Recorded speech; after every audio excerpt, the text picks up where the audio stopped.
Apa yang kita boleh belajar dari campsite negara orang lain? Alright, let's go!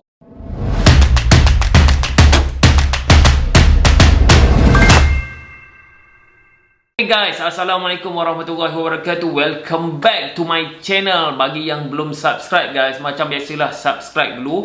Dan yang dah subscribe, thanks. Okay, so hari ni aku nak cerita sikit lah pengalaman aku pergi ke campsite luar negara dan apa yang kita boleh belajar daripada guest diorang, etika diorang lah sepanjang dekat campsite tu sendiri. Kalau kau nak tahu dekat campsite luar negara ni lah kan, tak kisahlah campsite mana yang aku pernah pergi, aku pernah sampai lah, especially negara yang dia punya civic agak tinggi lah kan.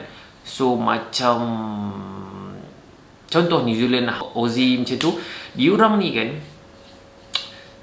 sangat menjaga privacy tau. Okay, diorang sangat-sangat jaga privacy. Maksud jaga privacy ni macam mana? Lebih kepada pencemaran bunyi. Dia contohlah ada one day tu aku terlambat tau. Aku terlambat check in lah, terlambat sampai kat destinasi lokasi tu lah. Okay, bila aku terlambat sampai, masa tu dah agak gelap tau. Belum tu malam sangat tapi dah gelap lah. Jadi bila aku sampai tu, aku dah jumpa dekat kaunter dia apa semua. Dia kata okay, settle, aku boleh masuk. Aku kena cari aku punya site tau, peta aku tu kan, kawasan aku tu lah. Bila aku jalan kan, kita jalan kan, kita bercakap dengan kawan kita kan. So masa kita bercakap, kita buka lampu suluh tau. Bila buka lampu suluh tu, lampu tu tersuluh dekat kemah diorang tau. Dan kita bercakap, kat mana ni lah, kat mana kemah ni kan. Benda tu sikit je sebenarnya, benda tu simple gila lah. Tapi diorang dia keluar, dia macam pandang tau. Dia macam, kalau kita buat tak tahu je lah kan. Tapi bagi diorang benda tu mengganggu tau. Mula aku tak perasan tau benda tu. Jadi bila kita orang cari, lepas tu ada satu kemah ni, dia kata sir please suruh diam lah. Dia beritahu jangan bising. Aku cakap mana ada bising siut, memang lampu tu tersuluh. Dia kata lampu tu aku rasa sebenarnya lebih kepada lampu tu lah. Bila lampu tu tersuluh dekat kemah diorang, diorang rasa macam terganggu lah. Padahal benda tu bukan aku suluh lama-lama tau. Itu pun dah mengganggu privacy. Yang kedua, dekat campsite dekat luar negara ni kan, dia ada satu etika yang aku rasa macam diorang punya guest ni sangat responsibility terhadap barang diorang sendiri. Apa yang diorang bawa, diorang akan bersihkan gila-gila macam mana diorang sampai. Okay, aku bagi satu contoh lah. Okay, diorang ni bila kadang-kadang kayu api ni kan, ada setengah campsite ni dia memang boleh buat campfire. Jadi kayu api ni, diorang kalau ada lebih pun diorang tak akan tinggalkan kayu tu, diorang akan bawa balik. Dan kayu api tu diorang bawa sendiri. Dan kalau kayu api tu ada lebih, diorang akan bawa balik dan akan bersihkan. Kalau macam ada tempat yang dia bakar tu pun dia akan bersihkan gila-gila. Memang kau datang, dia takkan tinggalkan apa-apa. Kalau orang panggil kesan lah, dia memang macam tu, dia masuk macam tu lah, dia bersihkan. Dia akan keep clean semua benda. Dia adalah, aku tak nampak tong sampah kat mana. Jadi memang tong sampah campsite ni, dia hanya sediakan tong sampah yang kecil-kecil je, bukan tong sampah besar. Jadi setiap orang kena bawa sampah banyak mana ke, kau bawa makanan atau benda yang kau buang tu, kau kena bawa balik-balik. Kau kena urus sendiri sampah kau. Tapi kalau kita dekat Malaysia lain kan, kita disediakan satu tong sampah besar betul. Kadang-kadang kita tak, tong sampah bersih kecil pun orang buang gila sampai dah muntah-muntah benda tu kan. Tapi kat sana dia terbalik, kau susah nak jumpa tong sampah dekat campsite. Sebaliknya kau susah nak jumpa sampah. Sebab setiap orang mengambil inisiatif sendiri untuk bawa balik sampah masing-masing. Dia buang kat mana apa semua pun aku macam terfikir tak. Cuma macam kita, aku tak ada bawa camper kan, jadi sampah tak berapa banyak lah. Kau buang sampah kecil-kecil, just kau jumpa tong sampah besar, kau buang lah. Dan tong sampah tu dia minta memang suruh asing lah. Kalau barang tu basah, barang kering, plastik tu memang kau kena asingkan siap-siap. Antara lain, diorang kan ada jugalah macam aku pernah masuk kat campus site kan. Memang campus site tu dia ada booth dia ada satu lagi campsite dan dia ada bilik air. Jadi bilik air diorang ni weh sangat bersih weh. Aku boleh katakan bersih tu memang bersih lah, kering. Okey, bersih satu hal, dan diorang ni keep benda tu dry tau, kering je. Dia tak ada macam kita basah kan.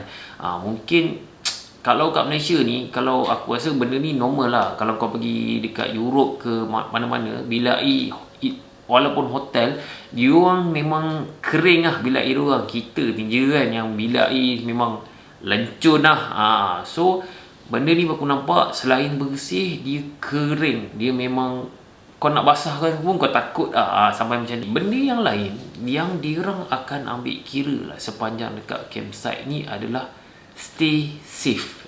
Dia akan, sebab aku pernah terbaca satu benda tentang stay safe ni. Dia kata safety is not a job. Okay, maksudnya dia akan, kalau kau perasan dekat campsite ni kadang-kadang kita nak kita panggil apa, kita nak kayaking.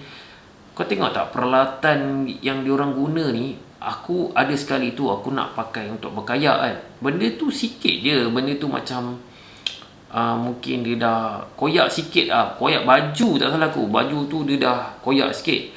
Aku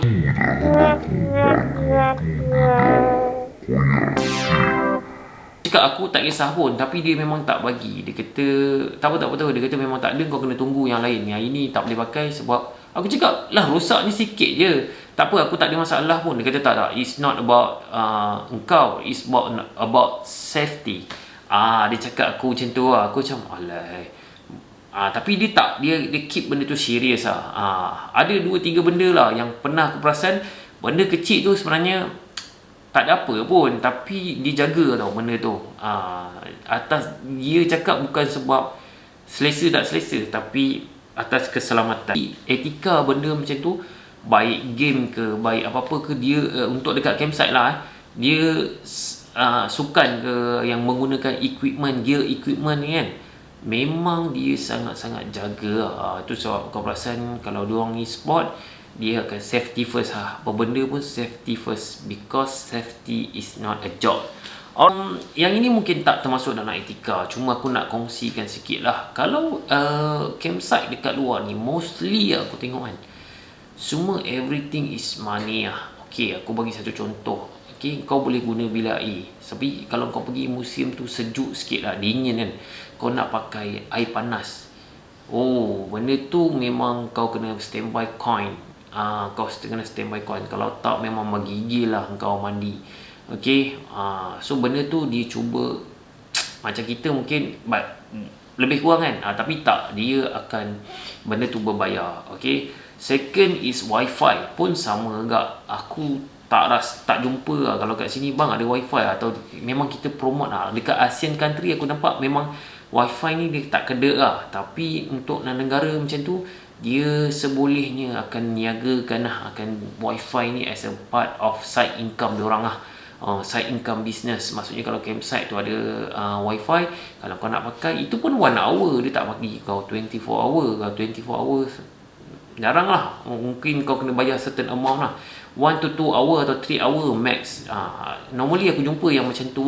Benda lain yang kita boleh belajar masa aku pergi campsite kat luar negara adalah, selain etika diorang, adalah diorang punya, kalau kau nak buat sesuatu, contohnya memancing, engkau tak boleh suka-suka untuk memancing. Contoh dekat Aussie, okay, dekat Australia, engkau kalau nak memancing kau perlu ada lesen. Okay, kau tak boleh memancing dekat sebarang sungai, memang ada lesen. Kau tak boleh nampak tasik, tak boleh nampak sungai, tiba-tiba kau nak terus memancing. Kalau kau didapati orang tangkap kau tak ada lesen, kau boleh kena compound lah. Etika ni kenapa aku cerita, sebab supaya kita dapat ambil pengajaran lah macam mana negara luar dia sangat responsible sekitaran dia punya barang, dia punya safety. Okay, itu saja untuk video kali ni. Jumpa next video.